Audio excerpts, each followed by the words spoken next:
Os elementos químicos estão organizados na tabela periódica ou classificação periódica dos elementos. Cada elemento aparece em uma quadrícula. As quadrículas estão dispostas em ordem crescente de número atômico a partir do hidrogênio, cujo número atômico é 1. Observe uma quadrícula da tabela periódica. É possível identificar o símbolo e o nome do elemento, o seu número atômico, a massa atômica e também o número de elétrons que o átomo desse elemento apresenta em suas camadas eletrônicas. Explore os elementos da tabela periódica com o mouse para saber mais.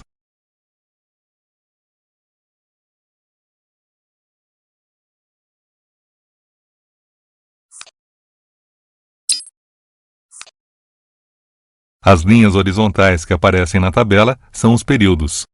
A tabela periódica apresenta 7 períodos numerados de cima para baixo. Os elementos com número atômico de 57 a 71, chamados lantanídeos, e os de 89 a 103, chamados actinídeos, foram colocados abaixo do corpo principal da tabela para economizar espaço. Porém, eles fazem parte, respectivamente, do 6º e do 7º período da tabela. Átomos de elementos de um mesmo período têm o mesmo número de camadas eletrônicas, sendo que as linhas verticais da tabela periódica são os grupos ou famílias. A tabela periódica tem 18 grupos, sendo que cada um deles reúne elementos com propriedades químicas semelhantes. Os grupos ou famílias são identificados por números que vão de 1 a 18. Também podem ser identificados pela denominação tradicional, que combina as letras A e B com números que vão de 1 a 8. Alguns grupos recebem nomes especiais. O grupo 1, ou 1A, é o grupo dos metais alcalinos.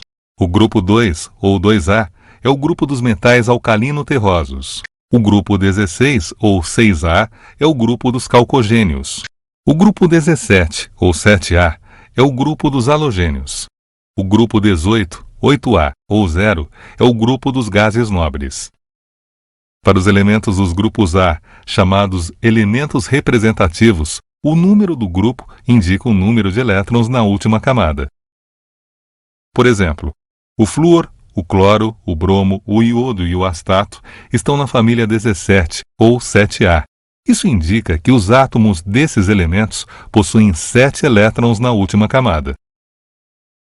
Para os elementos dos grupos B, chamados elementos de transição, o número do grupo não é igual ao número de elétrons mais externos. Os átomos dos elementos dos grupos B possuem, em geral, 1 ou 2 elétrons na última camada.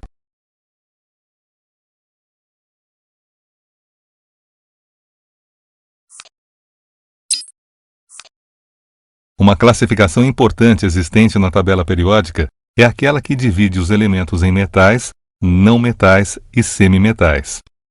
Os metais formam substâncias simples que, em geral, conduzem bem a corrente elétrica e o calor e são facilmente transformados em lâminas e em fios.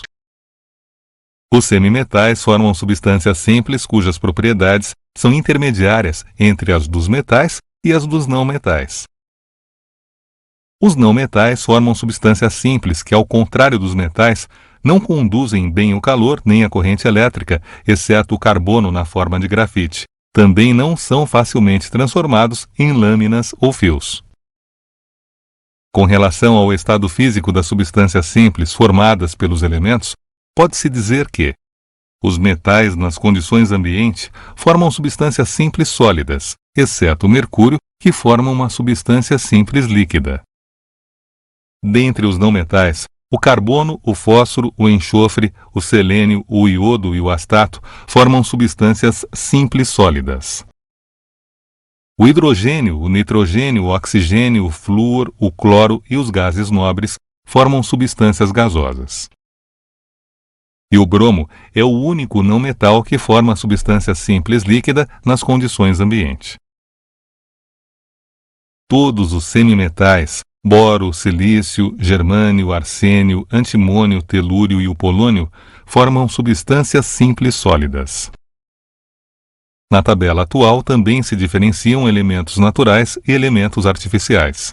Os elementos artificiais são aqueles que não existem na natureza, sendo produzidos em laboratório. São artificiais todos os elementos transurânicos, ou seja, com um número atômico superior ao do urânio. Outros 4 estão situados na tabela periódica antes do urânio: o tecnécio, o promécio, o frâncio e o astato. Os demais elementos da tabela são naturais, ou seja, existem na natureza.